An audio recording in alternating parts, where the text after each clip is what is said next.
choo choo. On this week's episode, Guess what we're talking about, Nige, this week? Guess what? Oh, you're going to love it, Nige. You're going to love it. What? Tell me. This week we talk about Star Trek Discovery. Oh, Jesus, man, not again. and we also talk about Spider-Man Far From Home, or in my opinion, Far From Fucking Spider-Man. And we talk about Star Wars and how they're doing their very, very best to not have anyone watch episode 9. If there's something strange in your neighbourhood, who are you going to call? The original ones. The original Ghostbusters. No. Cock. Stay tuned.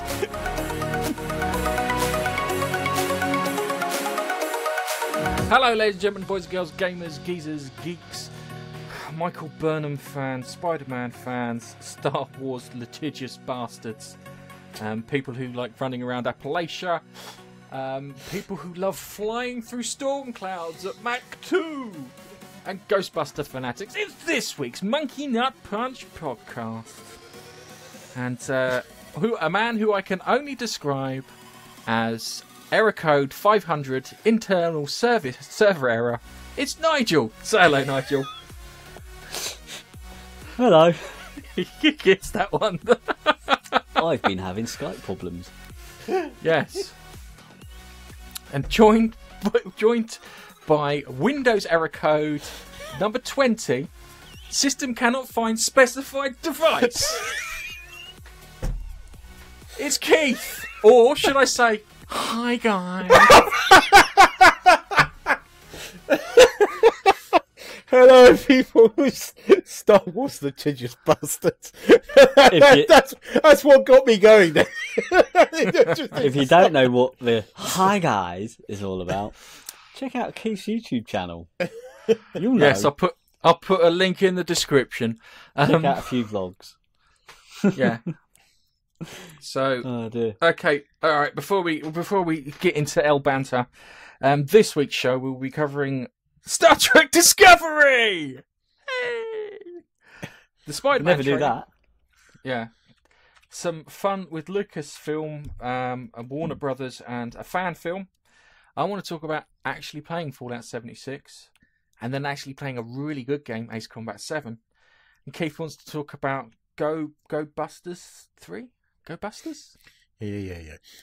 A proper Ghostbusters. Oh, by the way, yeah, Keith, Ivan Reitman's not dead. You need to apologise. Yeah, sorry, Ivan. Thank you. I know Stephen Moffat listens to this podcast. I'm not sure about Ivan Reitman. So, let's talk about the cancer that can be described as Star Trek Discovery. I watched this like a man who drives past a car accident or looks at a car accident. Because you're like, how can they fuck this up? Yeah, that's what I was watching for. I'll tell you how they can fuck this up in 2 words, because I know what's coming. We're getting woke Spock. That is what we're getting. They've already ruined Spock. They have ruined Spock already. Yeah? Spock is supposed to be cold and logical, yeah, as of the original Star Trek, yeah? He's supposed to be very logical. He has, a bit of motion underneath the surface that sometimes might break through, but he is supposed to be very calm and logical. And they showed him, as a child, being a dick. But then again, if you're in the same house as Michael Burnham and you didn't have an airlock, maybe you'd be a dick about it too. Oh God, it's a double-fold thing, because it was the best episode of Star Trek Discovery to date, but that's not saying a lot, because it's like so hang on a fucking second. much wrong with it. Hang on, Keith. Let me just describe it. It's like having the best form of cancer. Yes. I mean, it's just like, seriously, how many fucking lectures, speeches, whatever did Burnham give? And seriously, if you were Captain Pike, after literally 30 minutes of that episode, you just go, Burnham, shut the fuck up. You started the fucking war. Shut up. The whole thing with the Burnham thing, right? Do you know what makes a good character? Adversity. Having adversity and overcoming it, and knowing that they struggled and they had to either learn something or adapt quickly. Yeah, that struggle makes a character. If the character doesn't struggle, you don't give a shit about them. Yeah, they're a plot device. They're not a person. Yeah, and Pike he should have thrown her off the bridge. Yeah. He should have said, Convict Burnham, get the fuck off my bridge. Yeah, and it would have been a better episode because we prefer everyone else. And the worst thing is they did a thing at the beginning where he was like, kind of, I need to know your names because we went through a whole series beforehand and nobody knows who the fuck is on the bridge. That was terrible. I mean, the trouble is they are blatantly aware of all the criticism and they're trying to fix the little things, going, see, we fixed it. But they've got the quintessential thing wrong about Star Trek. No matter which Star Trek series it is, it's always been an ensemble piece. It has always been that. It has never focused on one character. It is always given, okay, usually sometimes like with the Kirk, Spock, McCoy thing, you had a trio and then you had the supporting characters around them. But you have more than one. With Next Gen, they kind of went on to more characters around that. You know, okay, it's kind of became more and more about Picard and Data in the films, but you have more than one character. Deep Space Nine, again, you have more than one character. In fact, DS9 was probably the most ensemble of all of them. But this focuses on one character that's just fucking irritating. And there's nothing to her. There's nothing likable about her. There's nothing really hateful about her. But you just don't feel anything. I mean, you feel something for Anthony Rapp's character, and there's been some criticism about why he wants to leave the ship. In fact, that's the first thing I think they've got right, because you really get his motivation for wanting to leave the ship. You get that. You understand that. I like Tilly, but there is no fucking way on God's green fucking earth she would be in any command program. Just no. Hang on a second. But who's the pilot from Orville? Who's his name? I know who you mean, but I've forgotten his name. But he's got more chance of doing it. Ironically, that's what they did in that episode, the recent episode of fucking Orville. Burnham is only right because the plot dictates it. She's not right because she's right. She's right because someone somewhere has dictated that she has to be right, which is wrong. Yeah? If she was wrong and she made an error and she fixes the error, it's more interesting. Yeah? Yes. It's like, I don't get why she was adopted by Spock's parents and they then tended to ignore Spock. Just a quick one. Where's Cyborg? I don't know. He's got a brother who is a bit disgraceful because he doesn't follow the Vulcan code of being logical and that, and he's quite emotion. No Cyborg in it, who should be the older brother. That's a very good point. And so, you're still not paying attention to the fucking law. But here's the other thing that I'm really getting very irritated about is Sarek keeps smiling. What the fuck? Sarek is pure Vulcan. Pure Vulcan. Yes, he marries a human. Yes, the story has always followed him being a bit more, slightly more emotional, slightly more thing. But he is quintessentially Vulcan. Will you stop fucking smirking? The actor does not. I don't like the actor anyway. He pisses me off in everything he's ever been. He's got funny fucking ears. Yeah. Yeah. He's got genuine, but without the makeup, and he's got funny fucking ears. And there's another actor like him who's also got funny fucking ears, who was also in Breaking Bad, who reminds me of at the same time. I know exactly who you're talking about. He was in Suits as well. I know who you're talking about. Looks almost similar. I know who you're talking about. British actor again. They look like could be related. The thing is, you have to remember. The first thing you have to remember about Vulcans is they're not unemotional. They are in control. Yeah, and they kind of they don't worship logic. They function on logic and being in control of their emotions. Yeah, so they can feel something, but they don't let it govern them. that's how a Vulcan works. They're not machines, which makes them interesting because they're kind of they're very stoic. I think it's probably the best word for them. It's well articulated. And the smiling like that isn't very stoic. But it's smirking as well. It's a smirk, and it's just fucking annoying. But I'll tell you what, while my memory serves me correctly, there was two things I noticed about this episode that they've been up to their thieving other people's ideas thing. One, they mentioned tardigrade again. I mean, what the fuck? They mentioned the tardigrade. Oh, and hang on a second. Just hang on a moment. Right, they have this wonderful fucking ability to travel through space, where you can go pretty much anywhere instantaneously. Yeah. Oh, we're just going to pack it up and put it in some crates. Forget about it. And you know, there's been engineer women who you know, reads books and therefore understands human anatomy at an advanced level. Fuck off. Did you notice that her little flying robot things look very familiar? I can't say I paid too much attention. I was too busy face palming. Her little flying robots. Go and watch Man of Steel again. Man of Steel. Oh, are you talking about the ones inside what should have been the Fortress of Solitude? Yep, they are fucking identical. They are fucking identical. It's so bad because the thing is, right? The look of Discovery. We say this a lot. It looks amazing. It does. It does. Why can't you just make a good series as well? Why? It pisses me off because it could be, and that's what's annoying. And they had an opportunity to reset it. You know, there was at one point in that episode where I thought, it really looked like they were about to kill off Michael Burnham. I was going, come on. That's just, I will fucking go, yes, my son, if she gets it. And unfortunately, no. No, we're not that lucky. Michael Burnham was the worst thing about the episode. She came across as fucking obnoxious.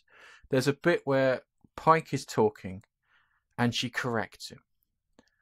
And Pike is trying to be friendly and endear himself to the crew. But I'm assuming under a different situation, when you have a subordinate quoting stuff to you, you can go, "That's insubordination. Get off my fucking bridge." Yeah, and because the character is trying to be, I don't get why he had to all of a sudden be subservient. Because I actually like Pike. Yes, I do as well. In one episode, he's completely fucking won me over. Yeah, as a character, and the engineer, the lesbian woman. Oh, God, that's fucking terrible. There's no other. There's no. Yeah, but she is. There's no other way to say it. She is. Yeah, it's like kind of. What she should have turned around and said. She should have turned around and said, "I know it looks like a horror show because it does look like a fucking horror show. The way that you've mangled these people with cybernetics, but it was the only way I could keep them alive." Yeah, a bit of sympathy would have worked rather than showing off. If you turn around, it goes, "Look, in a perfect world, a medic would have been able to pop this guy's heart back in place and fix it. I had to wire him up directly like a valve pump on a fucking, on a waste unit." Yeah, that would have made more sense.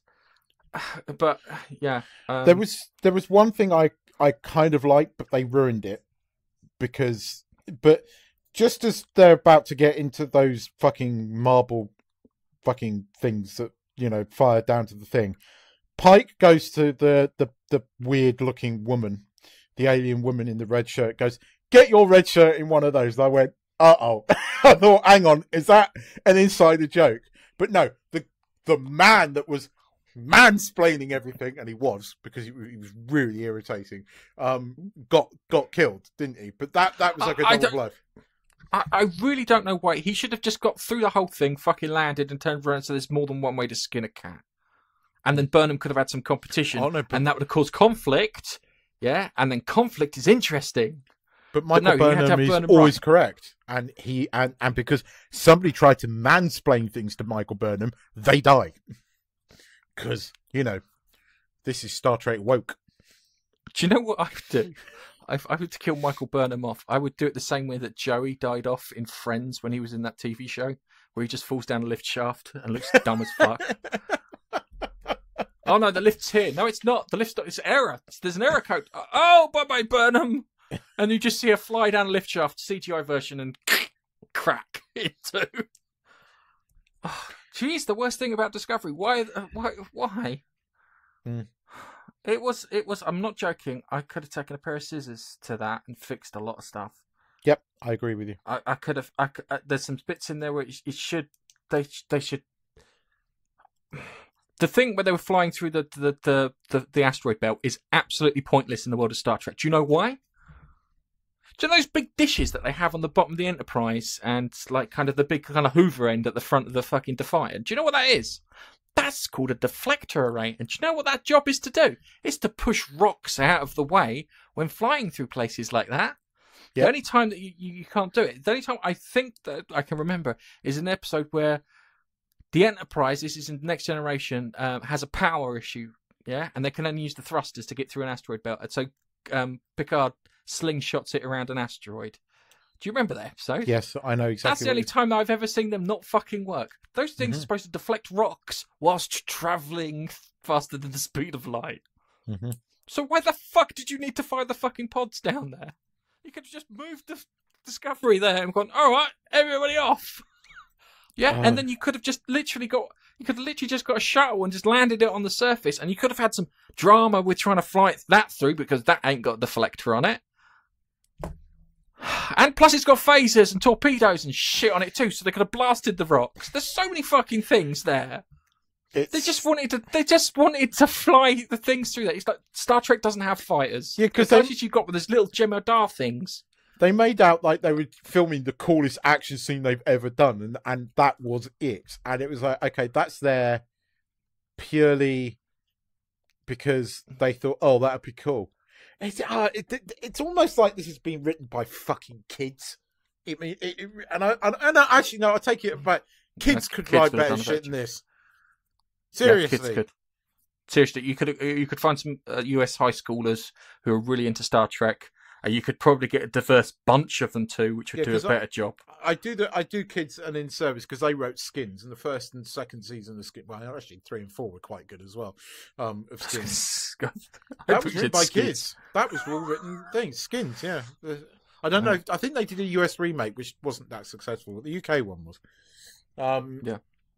Anyway, I like the Orville. Orville was good. Orville was brilliant this week. Have you seen it, Nige? No, it's not out in the UK yet, is it?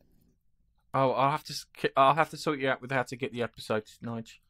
Next time you see me, I'll show you. We'll sort you out. I'll sort you out, sunshine. Don't you worry. Yeah, they're doing the normal shit, aren't they? They're showing it out in the US and then not showing it here in the UK. So thus until October. So thus encouraging piracy. Yeah. Oh, yeah. Just show That's it terrible. at the same fucking time. Yeah. And you won't get pirated. It's so simple. No, yet they can't understand it. Because, Nige, Hollywood and the media still cannot get their heads around that the fucking internet exists.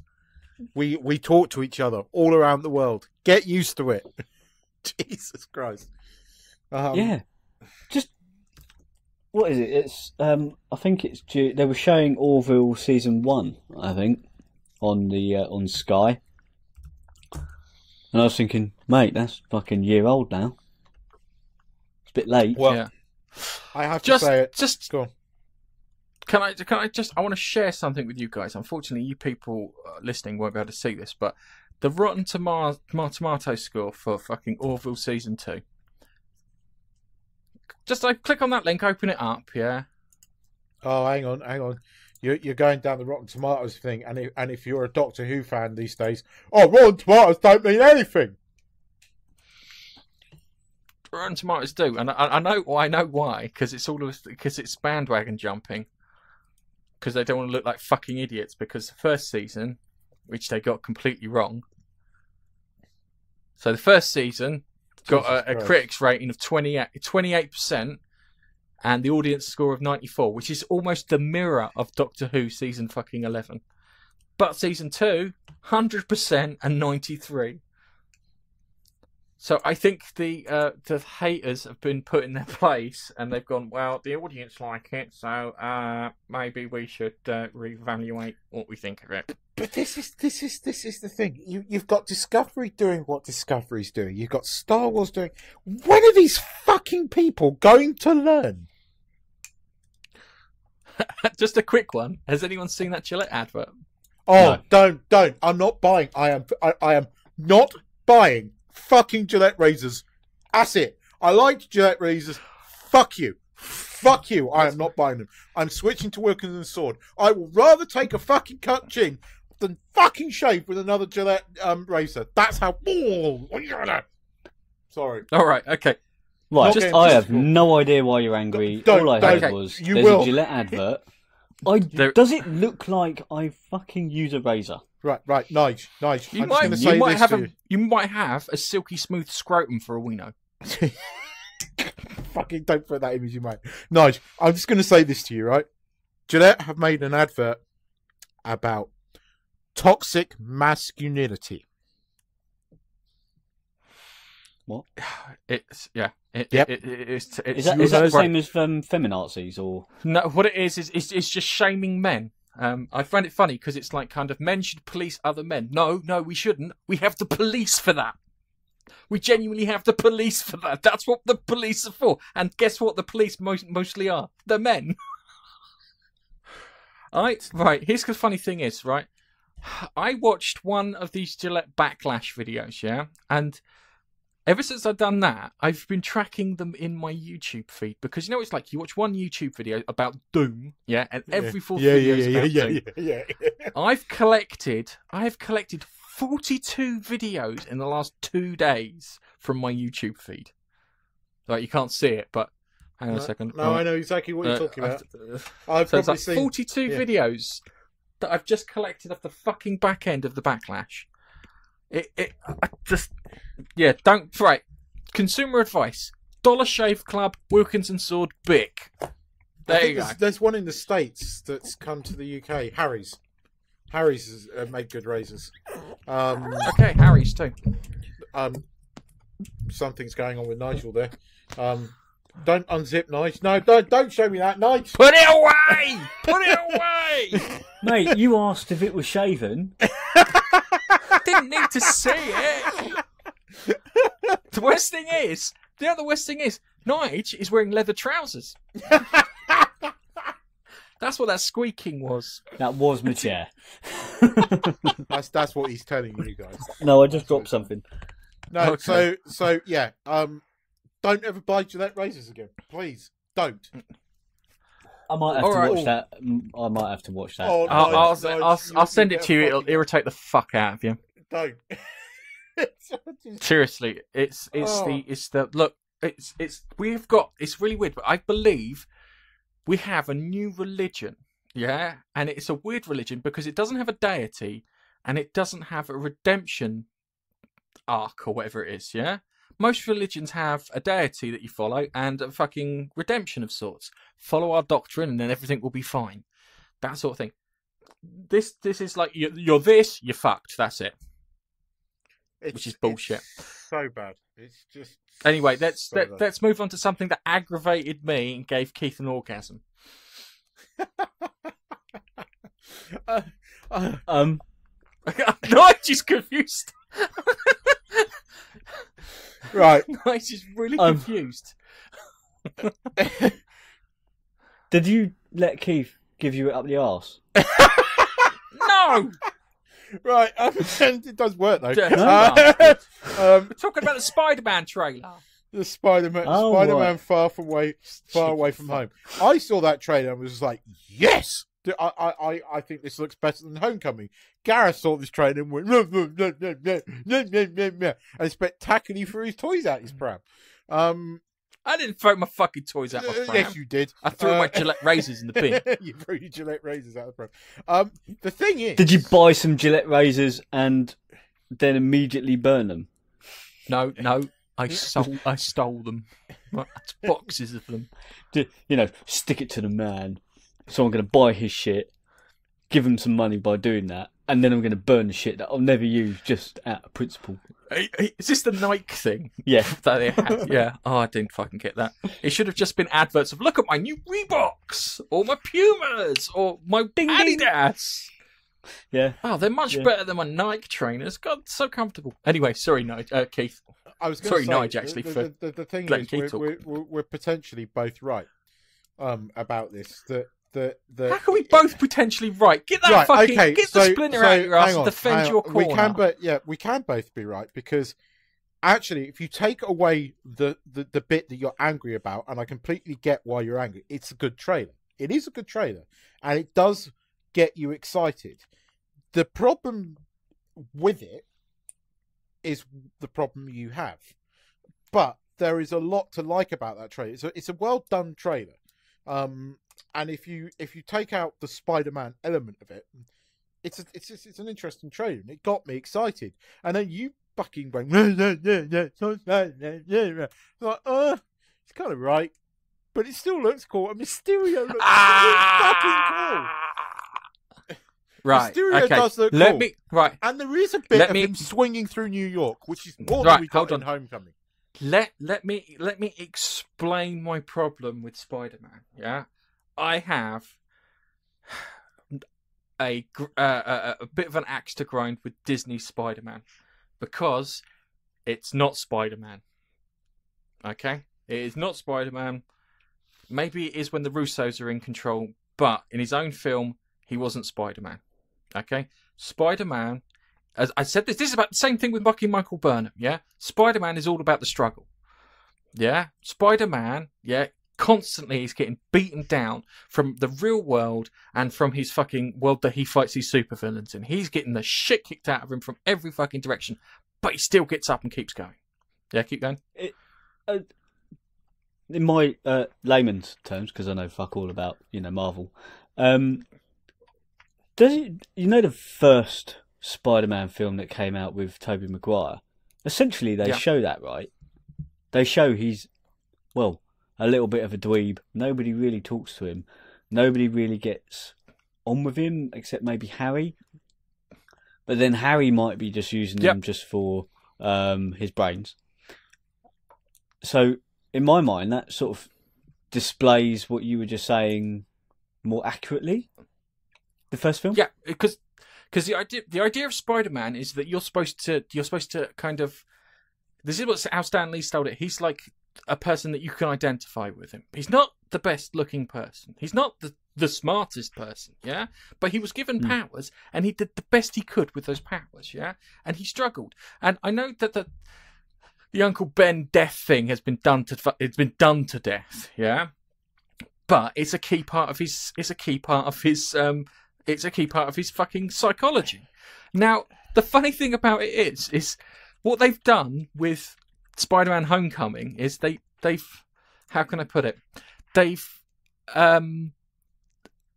Marthaed him like they did in fucking Batman vs Superman. They did in where they've his turned it own movie, but you have to admit the Russos got him right when he first. Yeah, but the Russos will get Captain Marvel right. It's true. I'm not joking when I say this. I hate Captain Marvel, but in Infinity War 2, whatever it is, Endgame, I will like her. Just while we're on that subject, don't let this go to your head. Do not let this go to your head. I take back everything I fucking said about Brie Larson. Now that I've seen everything she's put in the press, I somehow missed all of this, and then it suddenly all started coming up on my fucking YouTube, a bit like Gareth said. And now I've seen it all, and I'm just getting more and more and more wound up. Fuck whether the movie's good or not. That fucking woman needs to shut the fuck up. She needs to have a fucking great big plaster slammed over her fucking face. If I was Disney exec, Brie, shut the fuck up. Shut your Twitter account down until the film's finished. She's got a bigger fucking ego than you. Yeah, what the hell has she been saying? No, seriously. Gareth is like a fucking moon compared to her planet-sized fucking ego. And that I'm not even underestimating you. He's like our moon compared to a Jupiter-sized planet. That's not a moon. That's her ego. But no, you're bang, oh God, you're so right about that. But going back to Spider-Man, I don't know question. what she's been saying. I've stayed out of it. It'll irritate the fuck out of you. I've got one question for you because we said this, or I said this a while back. I think Marvel missed a beat, and they're certainly doing it in the cartoon, which Nige saw recently. But I think they should have done it in the Marvel Universe. I don't think they should have gone back to Peter Parker. I still think they should have done Miles Morales. And I think it could have been done in a way that you could have had diversity and it be natural. Yeah. Because like, look, we could have gone, we've got Spider-Man, but we're going to do something a bit different because Peter Parker was on our screens 2 years ago. Why do we want a third incarnation of Peter Parker in the last 10 years? Right, hang on a second. Right, the first thing is I do like Tom Holland. I do. Tom genuinely Holland is a genuine balance between Garfield and Maguire. I think he's all that's right, how actually, yeah. I think I think that's probably the bit that kind of grates on me the most is the fact that if he was given the right thing to work with, that it would work really well, and I would really enjoy seeing that. But when it comes, as I said, you're missing out bits of his background. The Uncle Ben thing, you don't have to dwell on the Uncle Ben thing, yeah? You need to just make sure that it's something there in the background. We all know Uncle Ben died. There's a picture of him. See you later, Uncle Ben, before he leaves the house. Something along those lines. Something really short, subtle, sweet. Everyone gets it, yeah? He's put his shoes on, wiped on his coat. He's looked over. Quick touch. Of the paper, yeah, like when the cop. No, the Liverpool go down the thing and they touch the sign in the cop. Yeah, yeah, they go through the tunnel and they touch the top bit in the cop. Yeah, actually, Uncle Ben is an essential part of Peter Parker's. Yeah, I know exactly what you're talking about. I've seen it. Yeah. Peter Parker's character. He's an essential part, right? To get rid of that, you're getting rid of what motivates Parker. And the Marvel execs have said, oh, we've got to do something different because this has been done to death. Well, if you're going to do Peter Parker, you have to do Uncle Ben. You have to. But as I said, you don't have to dwell on it. No, you don't. Just enough to know that it happened, and that was a driving factor towards him. I still think my theory is correct that Tony Stark is the Uncle Ben character, and they're killing him off. No, I don't. I don't think Tony Stark. I think Chris Evans, because if you look at it from like a film perspective, your front man for all of Marvel is what's his name? Robert Downey Jr. I wouldn't want to kill him off. If I had to sacrifice someone, it would be Chris Evans. I like Chris Evans as Captain America. I do. But he's not so keen on being around as an actor anymore. As an actor. Not Captain Marvel. Not Captain Marvel. Oh, fucking hell, I've got Captain Marvel on sodding brain. Captain America. Yeah? Yeah. Yep, no, you could be right. That's just a quick one. Did you hear about they had to hire a butt double for Captain Marvel? Yes. Because she's got a flat ass. Yes, I did hear that. It's like so your ass doesn't look nice. No. So I think what's happened is they looked at all those pictures of Scarlett Johansson as Black Widow and they went, yeah, nice. They looked at her and went, flat. But can't say the same. There were two things I really did seriously, like. Go. Well, me and him and Natalie go find pictures of Black Widow and just look at her ass and go, nice. It's true. It is true. I'm sorry. Nice. I don't like Scarlett Johansson, but she has got nice ass. There were two things I really liked about this trailer. I mean, I've been saying to you for years, I really want them to do Mysterio. When are they going to fucking do you Mysterio? Haven't. You lying. Yes, I have. Go back and listen to Gaming Face Punch. I've said for years I want Mysterio. When we were last talking about Homecoming, you find me the podcast. Hang on. You find me the podcast. I'll listen to it. I will. I'll go back and somehow listen to every Gaming Face Punch podcast. It's not. You didn't. You probably said it would be nice if they did Mysterio. No, I've been That's saying what it you for a said. while. I bet you any money. To you. Shut up. You still owe me a fucking T-shirt, by the way. Shit. But no, Mysterio looked really cool in that trailer, and I love the bit with Happy and Aunt May, or that's fake Aunt May, which is just that's wrong. Aunt May. All right, hang on. She shouldn't be hot. No, she should be fairly old, shouldn't she, Aunt May? She should in her 30s. Or... I don't sound rude or anything. that's the other thing that fucked me off about it. Yeah. What, the Disney Aunt May's hot? will not let. Right? No. Disney won't let Aunt May be an old, frail woman. All right? Remember the first Spider-Man film with Tobey Maguire, yeah? Now the bit where the Green Goblin comes in and he attacks Aunt May and he asks, where's fucking Spider-Man? Who's Spider-Man, yeah? She doesn't say a word. At that point in time, she for a fact knows that fucking Peter is Spider-Man. Yeah. But she keeps her trap shut. Now, in the comics, she kept her trap shut right up until she fucking died. When she died, she turns around and says, I always knew you were Spider-Man, like that. It was like, oh, shit. Yeah? Who do you think washed the fucking costume when you weren't paying attention and ironed it? Yeah. So, you'll never know. Yeah. But she always knew, but she always kept her trap shut. And she always tried to also make out that she didn't know because she knew that he was keeping it from her to keep her safe. So she thought, fuck it, I need to play along. Because she was that kind of person. And that made her... that was lovely. That was good. That was a lovely character kind of moment. And it also shows how strong she is. Yeah. And she was supposed to have a fucking weak heart, too. Yeah? She was supposed to have a weak heart. She was supposed to be a frail old lady who was looking after a nephew. And they kind of... It's funny, but it's not Aunt May. No, yeah? I would agree with you on that. I would agree with you on that. And then we got Flash. Flash is supposed to be a meathead quarterback, does really well at high school, but fails at university and then becomes a Marine, to which he then loses his legs. Can you see that Flash joining the fucking Marines and losing his legs? No, he's a nerd. He's a nerd.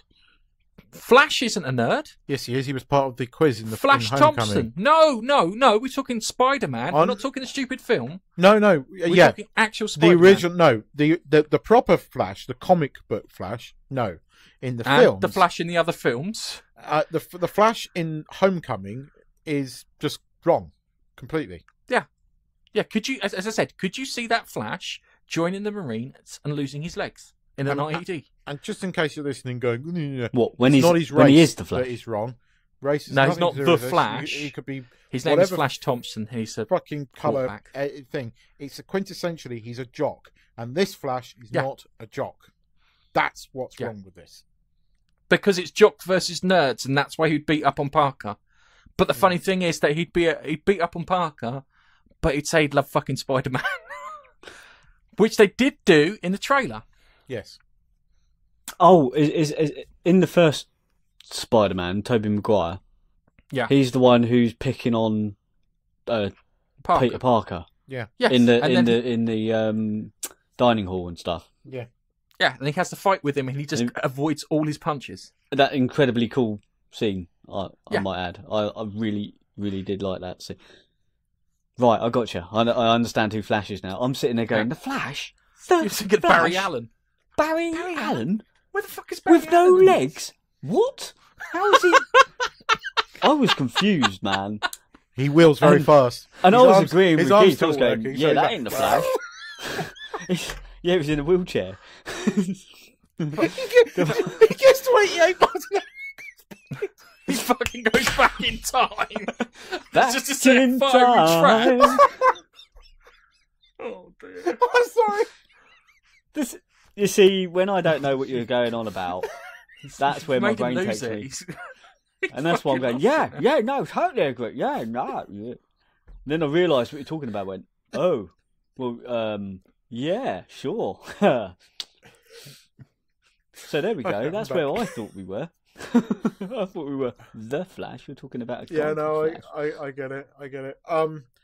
Look, I'm going to go and see this film. Right, hold on. I ain't finished yet. I ain't got off my soapbox for nobody. Because the next person on my fucking hit list is Mary S.J. fucking W. Alright? God, here we go. This is a fucking abortion of a character, yeah? And she is obnoxious. She'd be the person who I'd knock into the way of the bad guy's fucking beam so I could escape. Oh, she's been burnt alive. Bye! She is thoroughly obnoxious. She's what I hate at the moment with society and stuff, and they managed to boil it down and put it into a character. This is not Mary Jane. Mary Jane is the girl next door who is out of Peter's league. Yeah. Yeah? She's supposed to be the girl that's out of his league. Yeah? And then all of a sudden they start talking and start getting to know each other, and then they then fall for each other. That's the way it's supposed to work. She's supposed to be out of his league. But she's not out of his league. She's obnoxious. Yeah, she's a bit of a loner, isn't she? She's because she's an annoying bitch. No one wants to hang around with her because she's not got a personality worth hanging around with. I'll be honest with you. She's the kind of person who grows into a woman who makes me want to invest in cat food. I'd make a fortune. It's true. You're right. Mysterio looks cool. They look like they've got Sandman, Hydro Man, Pyro, and Electro in it, who are 4 bad guys. But I don't think you're going to see them. I think they're just going to be illusions by Mysterio. I think you're right. Which will be interesting. And I think it's a case of that you're going to find out when you get to the last third of the movie that Mysterio's behind this, and he's endangered people to make himself look good, and he hasn't really got any powers apart from he can create illusions and shit. But he has been endangering people's lives, and he doesn't like that. And Peter and him are going to fall out, so they're going to be best friends to start off with. Something's going to happen to make it a bit suspicious, and then they fall out, and stuff will happen. But Nick Fury knew it all along, and he never told Peter. That's how it'll be. I think you're right there as well.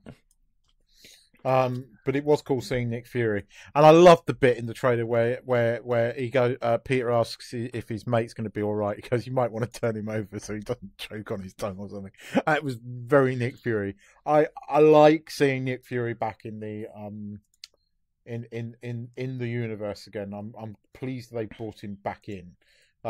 Marvel universe really did miss a bit of Mr. Motherfucker himself. And we've needed a bit of Mr. Fury for a while, so I'm kind of really pleased that they brought him back in. Okay, I've finished now. Have you got? Do you have anything to add? There are other things. There's Ned and New York, which are the two things. I think you're kind of right. I want to know what's going on with the Avengers Tower. I think your theory could be correct, which would be quite cool. Yeah, I'm gonna go and see this. I'm probably more excited than you are. But I'm gonna go and see this. I'm up for it. Yeah, but you're the kind of person who watched Solo. Yeah. Enough said, really. I quite enjoyed Solo. You went to the cinema to watch Solo. Yeah, and I enjoyed Solo. Do you know what? I watched that on Friday because it came on Sky Cinema, and obviously I pay for Sky Cinema, so I watched it for free, essentially, because I pay for that for other things. And it just came on. I went, yeah, do you know what? Me and the kids watched it. It was average. It's not as bad as everybody made it out to be. No, it's not bad, but it was all right. It wasn't exciting. It was. I think the expression you're looking for is good, not great. Yeah. I was hoping for something as good as Rogue One, because Rogue One was very decent. Rogue One is now. It's not widely regarded the best of all the Disney movies. Yeah. No, I can't watch fucking 9 crash terribly. Do you know what the funny thing is? Ewan McGregor is the only actor who talks positively about the prequel trilogy. Yeah, but that's because he's in it. I know. Even Hayden. But this he doesn't talk anymore. He doesn't talk. This is the thing why Disney and Kathleen Kennedy, although if you watch a lot of videos, it's quite interesting how the speculation of why she kept her job. But this is what they seem to not get. They've cancelled the Boba Fett movie. Well, nobody gave a shit about the Boba Fett movie. They've cancelled all the movies. But they've cancelled the one movie that probably would have brought the fans back. that would have got the fans coming back into the cinema. And if I'd been fucking Disney, I would have put episode 9 on hold for a few years, because seriously, you are not going to get the fucking takings that you got for Jedi. There are too many people too scarred by The Last Jedi to go and watch 9. 9 isn't going to be a flop, but it's going to be the worst performing of all the Star Wars films, with the exception of Solo. It will do better than Solo, but it will nowhere near do as well as even The Last Jedi. What you should have fucking done is made the Obi-Wan movie. And then done that. Look, just before Nigel speaks, if you wanted to make a trilogy, Luke Skywalker trilogy, people would have fucking eaten that up. That's what they were meant to have made. That's all I need to say. And as we're talking about Star Wars, let's have a little chat about something I linked to you guys during the week, because something was kicking off. Hang on a second. Yeah, Keith. Yeah, all right. Yeah, I might Keith. not watch this. What's your fucking Spider-Man trailer? But it was fucking Star Wars thingy. So, right, there is a guy, a fan of Star Wars. He's got a YouTube channel. It's called Star Wars Theory. I know you like a theory channel, Gareth. Yeah. It's called Star Wars Theory Channel. Not to give him too much publicity, but he went out of his way to create a fan-made film, he calls it. It's only 16 minutes long, but it's a short film. And at first, he reached out to Lucasfilm, I think it was a couple of years ago now, saying, do you mind if I make it? They went, no, completely fine, mate. As long as you don't do, I think it was 2 things. You don't, 1, monetize the video when it's put on YouTube. And 2, you don't crowdfund to be able to make it. Yeah? Pretty simple, yeah? Yeah, so I just a quick one. That's probably because of Star Trek accent, Keith. Yeah, no, you're right. I was about to say that. A lot of this... Again, go on, you finish your story, because you would wonder why the fuck Disney didn't learn from what they did next, but there we go. So, yeah. So what he did is, he went ahead and entirely self-funded making this short film. He's called it Vader Episode 1, Shards of the Past. And he released it on December the 20th. Now, with him self-funding, what he did was he knew that the music is obviously hugely recognisable within the Star Wars universe. So he hired a composer to compose music for this, which is Star Wars-esque, but created from scratch, you know? So they're not actually using anything from Star Wars and Disney. Hang on a second. Keith, that's 25% different, like fucking Star Trek's supposed to be. There's parallels here, Nige. We'll explain in a second. Carry on. Okay. So, he did that and he released it. So everything seems okay. Up until a few days later. It's been released on the 20th, and a few days later, I think... actually, 2 weeks later, sorry. 2 weeks later, not Lucasfilm, but somebody at Warner /Chapel, who is a subsidiary of Disney, raised a copyright strike on this guy. And it was because about 2 seconds, maybe 3 seconds of the music within his thing was close to original Star Wars, and so they monetized the entire length of the video, which is against the stipulations that, you know, LucasArts had put. And for a few days, it's now been lifted, but after a few days, I think, because he had so many views, more than 7 million views on this in a couple of weeks, which is quite big for this channel, and they earned $80,000 in dollars, $80,000 for monetizing the video. Now, what they said is if you contest this copyright claim, we will attempt to close your channel down.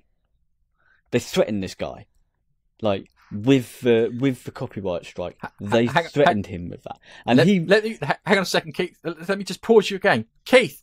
Remember that guy who did Tardigrade, who they threatened to sue if he argued? Yep. It's parallels. Carry on, Nigel. You're pulling up so many parallels to the Star Trek Discovery thing. Oh, it is amazing. It is. You watch this. It's freaky how close it is. Yeah. Sorry, Nige. I'm Yep. sorry, but you're I'll recap in a second. But Mm-hmm, this is a fucking beat for beat repeat. Yeah. Carry on. It is, and so he sits there. This channel of his, apparently, I don't know much about this channel, but I do know that it is his main income. He's got 1.5 million subscribers. This guy. Now I don't know if he had that prior to this video going out and people going, do you know what? He makes good shit. I'll subscribe. They might have, but who knows? The stipulation from LucasArts was you can't monetize it. It's fan made. Happy for you to do it as long as you keep to those two. You don't crowdfund and you don't monetize the video. You can't make money off RIP, basically. Which, fine. I'll be honest with you, that's fair. Fair. I'm sorry. Very that's fair. a fair thing, yeah. Very fair, except for somebody at Warner Chappell or Disney, don't know who decided, they went monetize, they've got copyright claim, then we'll monetize the video because it wasn't set for monetization. Then they monetized the video, then they threatened the guy, saying if you dare contest this, we will attempt to close you down. And this is a single guy, and he's sitting there going, "Fuck me, I can't do anything." You know. So people heard about this, and they started posting. I'm watching this video, but I'm using ad block, stuff like that, and then they start boycotting. They start saying, right, well, if they're doing this over 2 to 3 seconds of music, which isn't even theirs. He had somebody compose it himself. Then we're going to boycott Star Wars 9. And it got so much traction so quickly that Disney and Warner Chappell stood up to notice. And they went, oh, a few days of that. Everyone's pissed off, actually. Yeah, maybe we shouldn't do that. And then they released the copyright strike, and allowed him to have that channel back. And then he demonetized it, as was the agreement.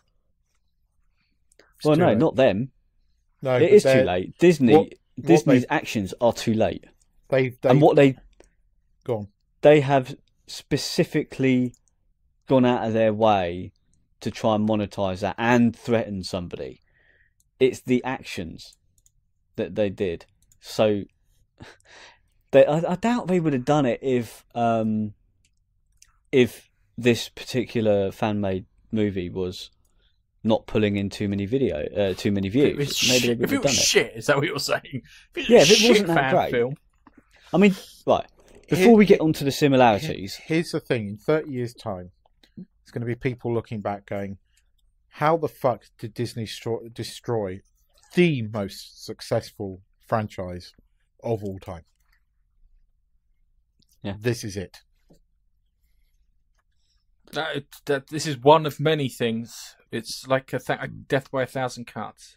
Because Nigel, I think we spoke about this yesterday when Dexter was at swimming, and you said that the video made like 80 grand within the space of like 3 days on advertising alone.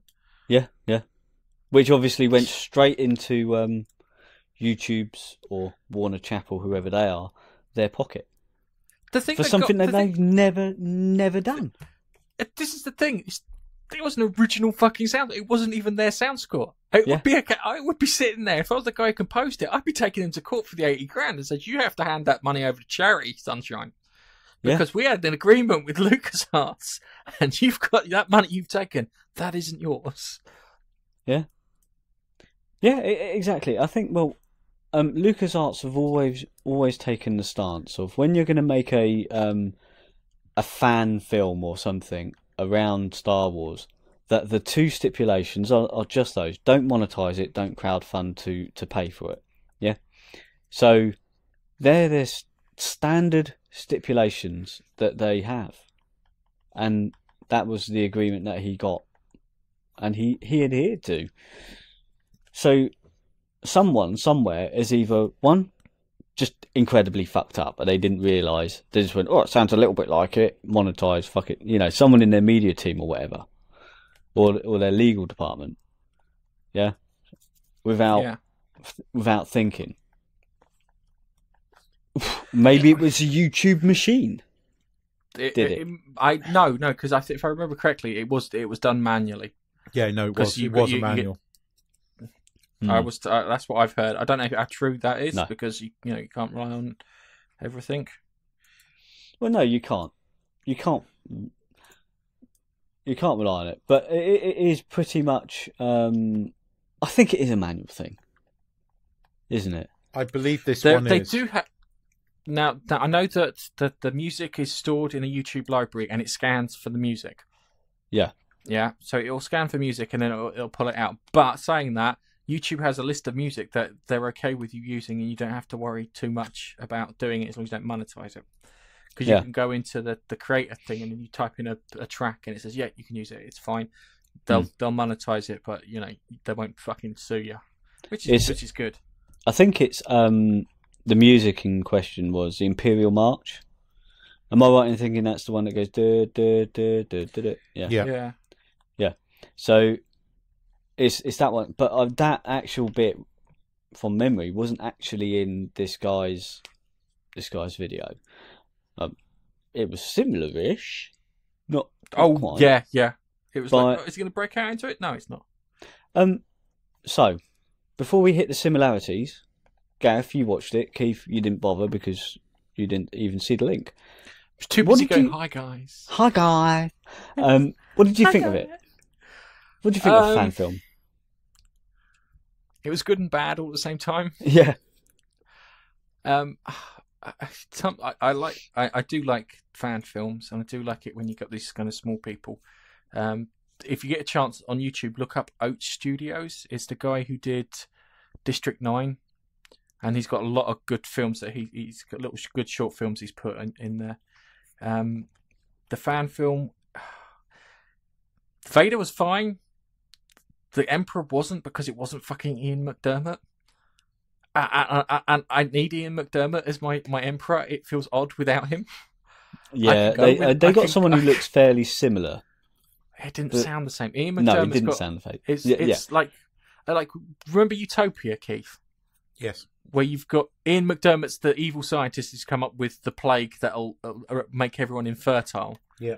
And then when all of a sudden he's crazy as fuck, and then all of a sudden he snaps into his senses and he starts talking like the fucking Emperor. Yeah. And it's scary. It's really good. It's a really good moment because Ian McDermott is one of the best things about the prequel trilogy. God, fucking hell. They've screwed up Star Wars so bad. I'm looking at the prequel trilogy going, it's not that bad. I tell you, they're fucking with my fucking world and I'm getting fucked off. They fucked with Doctor Who. I loved Doctor Who. They fucked with Star Wars. I loved Star Wars. They're fucking with Star Trek. Would you fuck off, you SJW woke wankers? Sorry. You know what they say? Get woke, go broke. So back to this. Let's go back to this. Sorry, this, we just triggered poor Keith there. He's got Keith. PTSD from I can see him shaking angrily. Dude.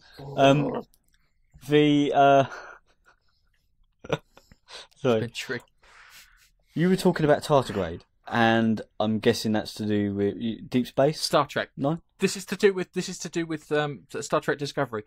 similar thing happened with Star Trek Discovery. We've gone over it a couple of times, but just to boil it down, guy invented a game. He put it on Steam. It'd been on Steam for 2 years. Star Trek Discovery comes along. They nick the idea of the tardigrade. They nick the idea of the uniform. They nick the idea of the characters. Yeah, and they nick the idea of the instantaneous travel. Yeah.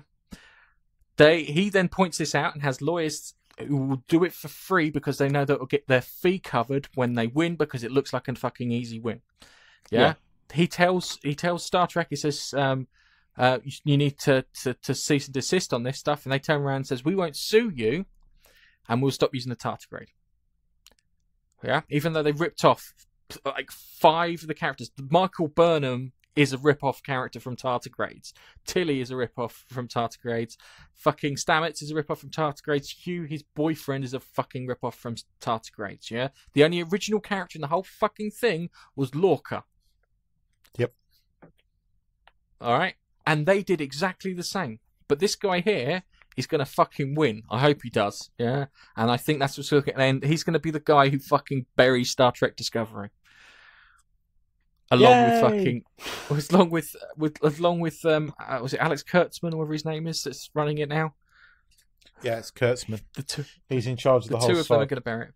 But the interesting thing is all these series he keeps telling people about, some of them they are backpedaling from now. The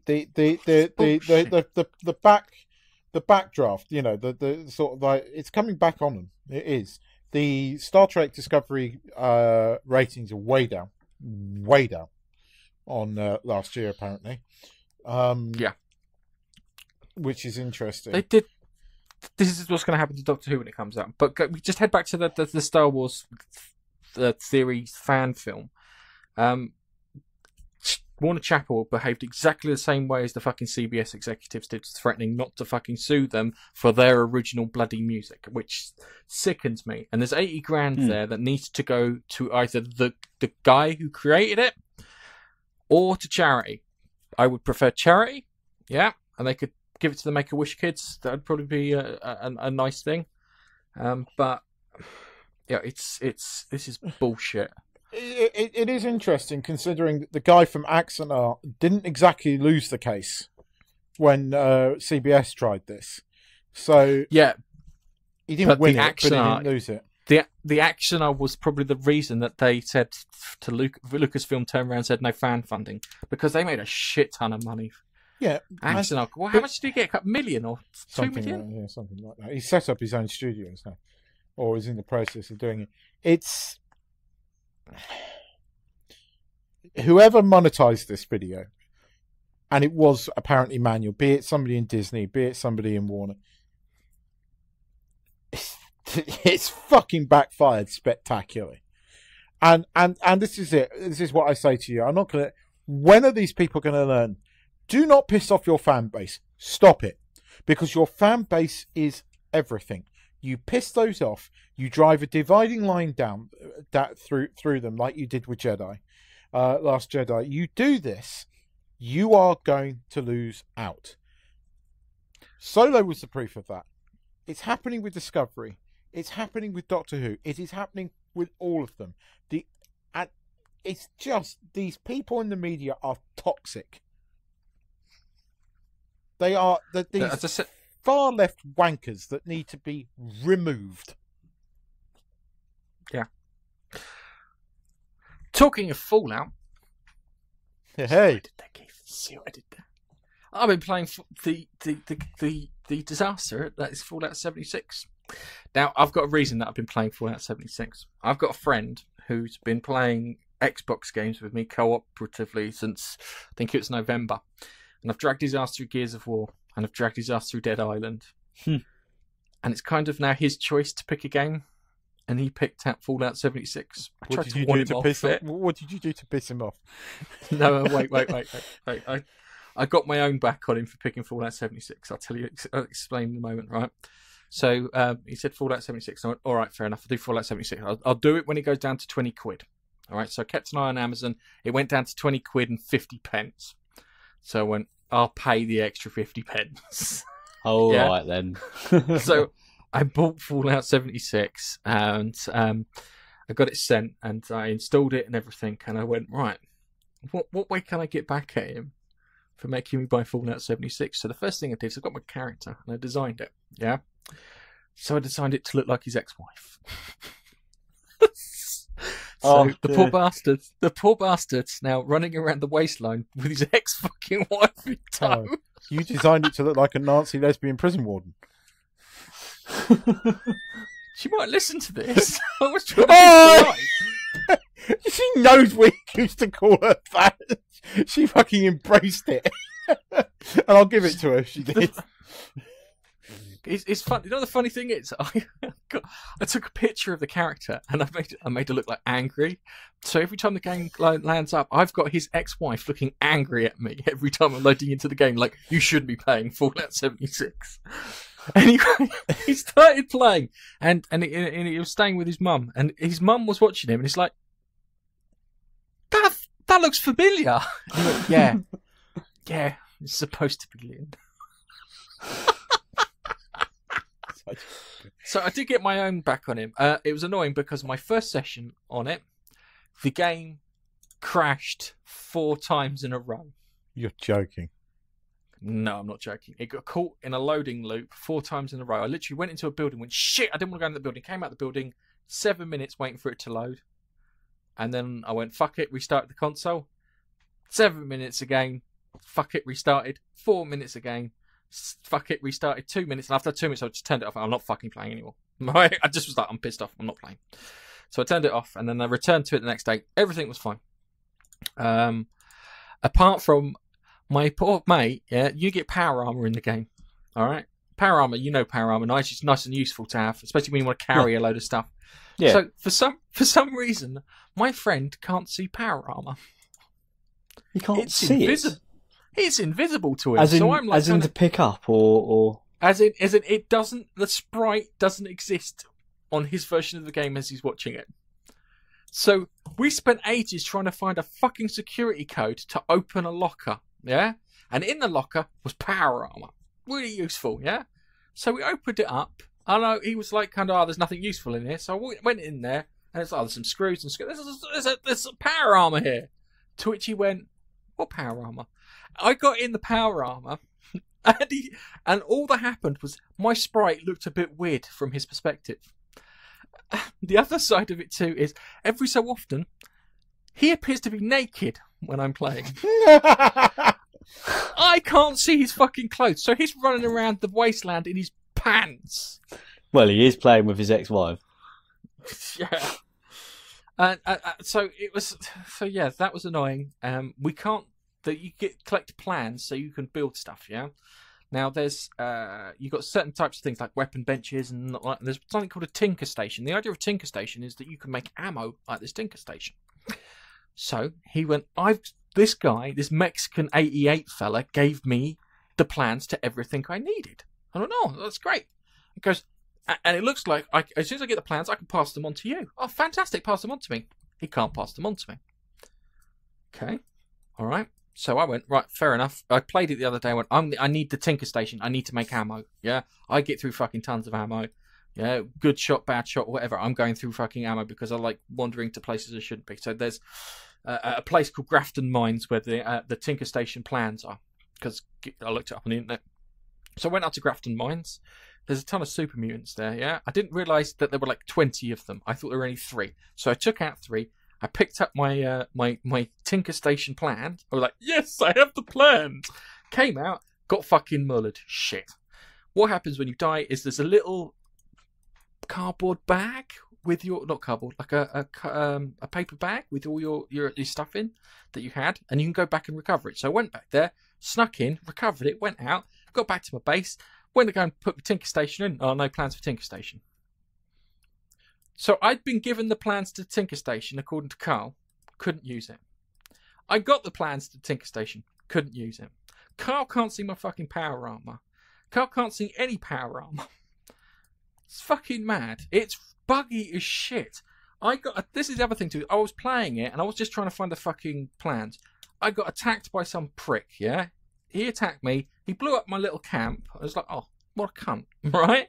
He blew up my thingy. Another guy comes along at a higher level, kills him because he has a wanted level on him, and you get a reward for that. Then the guy turns around and just gives me fucking 900 fucking bullets, yeah, 308 rounds, and all the bits to repair my camp with, and then fucks off. To which I'm like, cheers, thanks. There's some really nice people in the game, and some dicks too, which is fine. It's as long as for every dick I meet a nice person. I'm happy with that. I can live with perfect balance.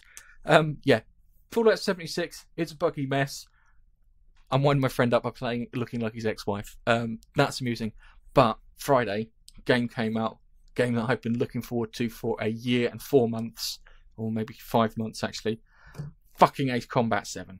Ah, dude, I have never had the urge to put on flight goggles and a scarf so much. All right, Biggles.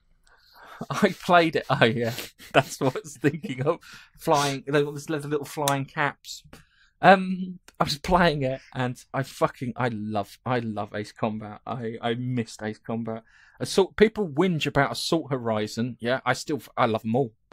Yeah, the Ace Combat Infinity, not as much because there weren't as many levels in it, and they did introduce a level of grind into it, which they've kind of put into they call the aircraft tree, where before you just buy aircraft and then you buy the special weapons, but now you buy the aircraft and the parts, but you have to own a certain aircraft before you can get to the next aircraft. So naturally, I want the fucking F-22 Raptor.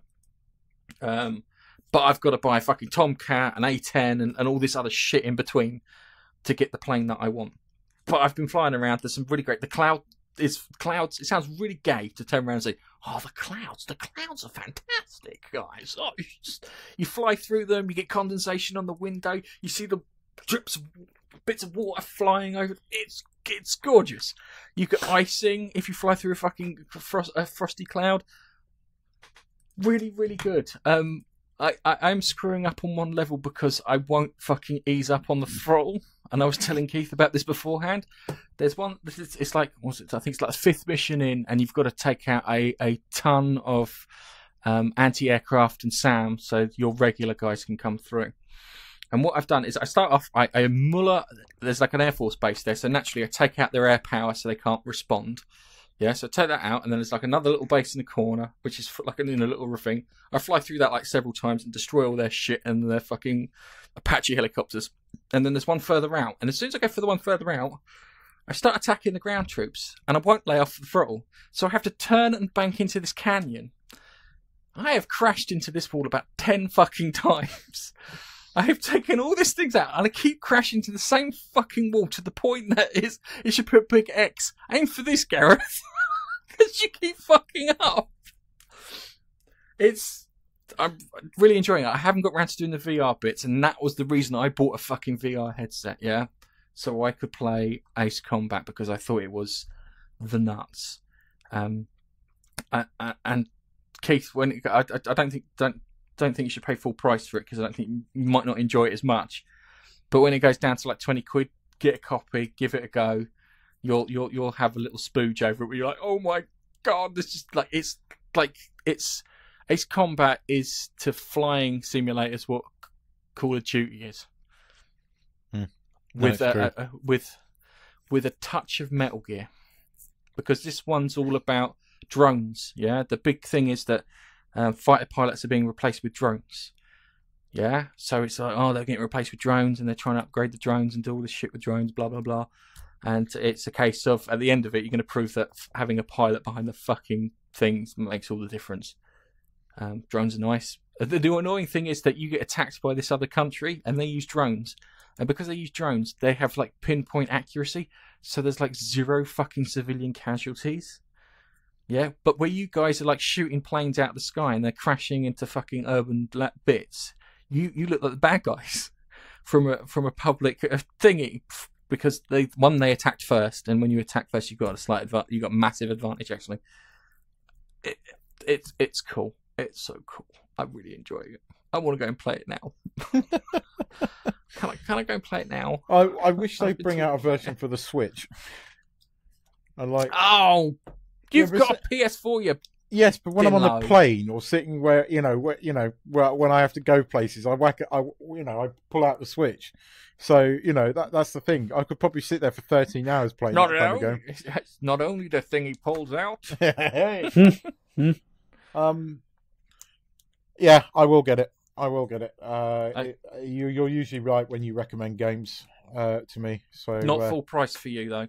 Yeah, fair Not enough. full price for you. Wait until it goes down. Then it'll be a better value for money proposition. What was I going to say? You wanted to talk about Goatbusters? Ghostbusters. Yeah, we got a surprise. What they're calling it, a teaser trailer. It's barely a teaser trailer, but there's no actual footage of the film. But it'd been rumored quite heavily for a few months, but really in the last couple of weeks, the rumors have really built up that they are going to do a direct sequel, not a fucking reboot, not a bunch of SJW fucking feminists, none of that bullshit. A proper, full-on sequel to the Ghostbusters films. Proper sequel. Ghostbusters 3. Set in the Prime universe, because there's now two fucking universes, although I tend to forget. But no. And then this beautiful little trailer dropped where we see this shack and sort of flashing lights inside, and we move into the shack and we see something under a tarpaulin, and the tarpaulin fires back, and we see the back of Ecto-1 with the Ghostbusters logo, and coming in 2020, Ghostbusters 3. And it's being directed by Irvine's son, so it's got cred. Ivan Reitman's son, who isn't dead. Yes, sorry, I may have said to Gareth I thought Ivan Reitman was dead, and Gareth rightfully pointed out he's not. It was what's his face that died, wasn't it? Egon. Harold Ramis. Harold Ramis died. It's blatantly obvious that Dan Aykroyd is involved in this because he's been trying to get this film made since Ghostbusters 2. He did get the game. He did get it made, but via a game. Yeah, he did. But whether what's his face is going to be in it, I hope he is. I really do. The rumor is he's going to be a ghost, but they got him to cameo in the abomination that was the Ghostbusters reboot. God, why did you reboot? Why? But they forced him to do that. That was under some fucked up contract.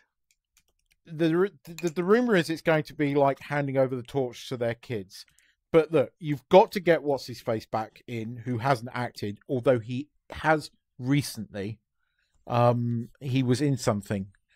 It was either on stage or something. But the guy that played the nerdy little dude, who's in Rick Moranis. Rick Moranis. He has recently been doing some acting, so hopefully they'll get him. You have to get all the survivors back, even if it's just cameo roles to hand over the torch. The Rick Moranis one's a bit of a tragic one because his wife died. Yeah, and after his wife died, he dedicated himself to his kids.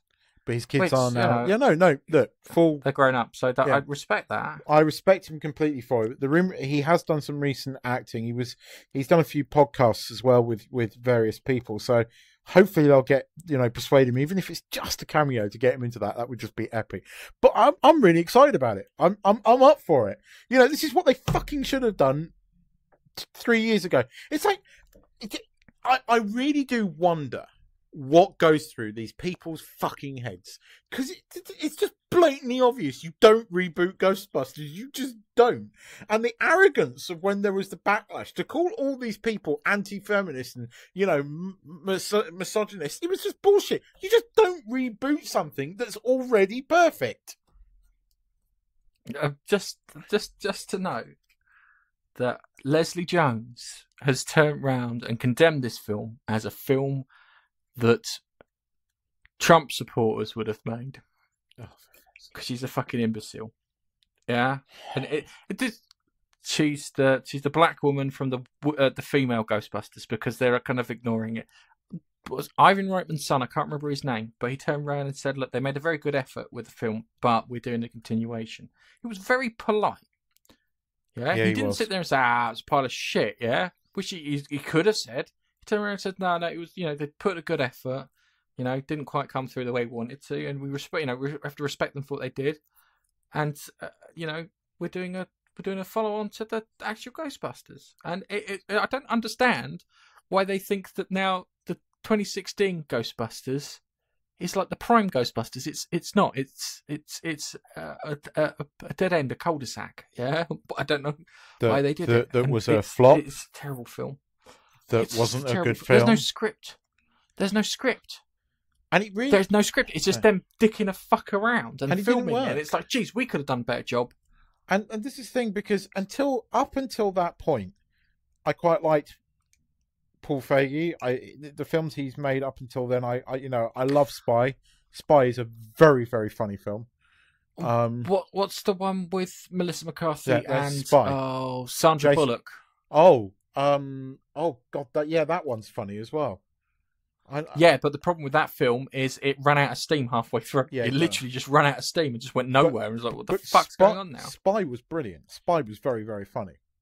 Jason Statham in that film is just hilarious. He's fucking brilliant. He's so funny. I like Spy, but God, that Ghostbusters film, it just, oh dear, it's so bad. And for three very, I think, quite funny actresses, they were terrible in it, and you can tell that they didn't feel it. You can tell they knew. And well, the only one that didn't shut up was Leslie Jones about it. Yeah, and she's still going on about it now. Like there's something wrong with the fact that we may have wanted to say the original fucking Ghostbusters back. Look, it's not because I don't understand this shit. It's because they're men. It's not because they're men. It was just they were funny, good films. And for fuck's sake, you forget one of the lead characters in it was what's her face. And Sigourney Weaver. Sigourney Weaver's brilliant in those films. She's one of the lead characters. She's not just a damsel in distress. She plays quite a strong character. It works. But we forget about that. We forget about that because it's convenient to forget about that.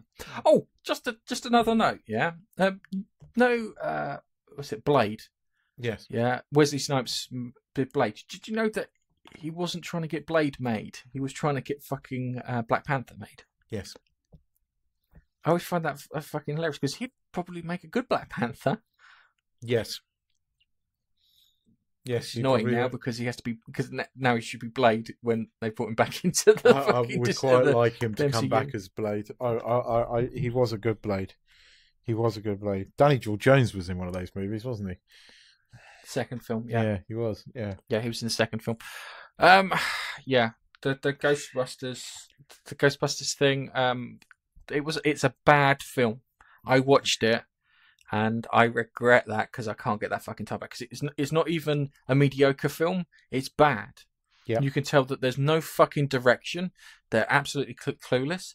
The trick is they needed to remember what they did with the original Ghostbusters and use like Shaun of the Dead as a template. Yeah, Shaun of the Dead as a template is it's a zombie survival thing that just happened to be funny. Yeah, it's a story about ghost hunters who are just exterminators for all intents and purposes, and it just happens to be fun. Mm-hmm. That's it. That's all you need to know. It just happens to be funny. It's not a comedy. It's not a direct comedy. It doesn't play to comic beats or anything like that. And if you want to sit there and talk down to men and people, you're not gonna fucking sell to anyone. Give it up. It's all together or not at all. I agree. But on the other hand, I'm excited about this. I think it will be good. I think it's got some cred behind it. I'm hoping, because there's not a lot that's been released. I know that Dan Aykroyd's involved. I hope he's part of the writing team on it. I'm up for this. I am up for this. I am 100% sold. You have my money. I'm definitely going to go and see this. I'm excited about it. Just don't fucking ruin it like everything else, please, please. They tried to make this the thing that fixes it. Make this the film that fixes it. Make this what Episode 9 cannot and never will do, please.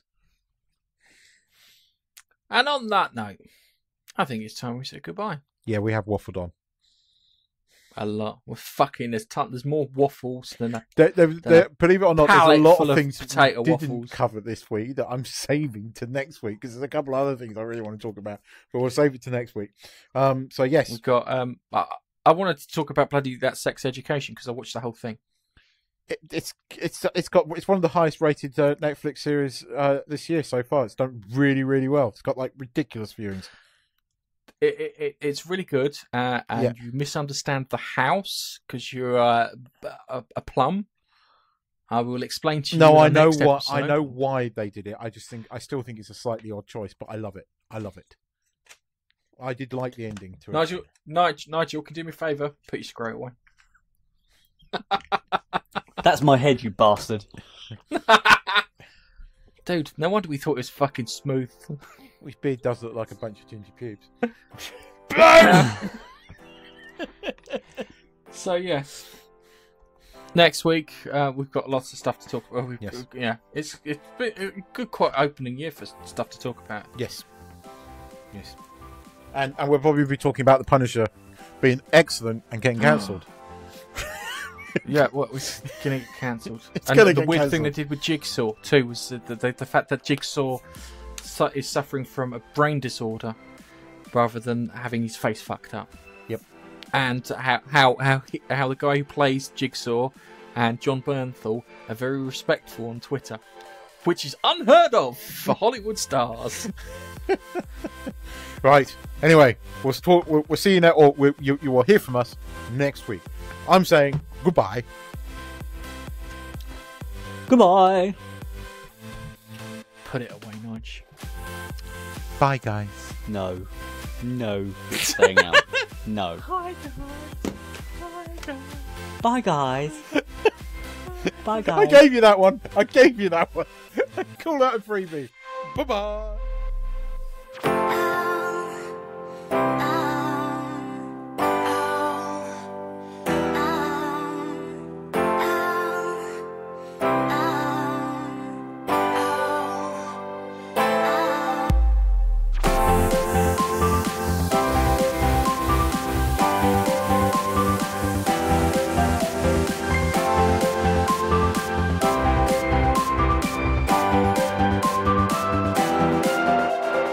Thanks for downloading the Monkey Nut Punch podcast.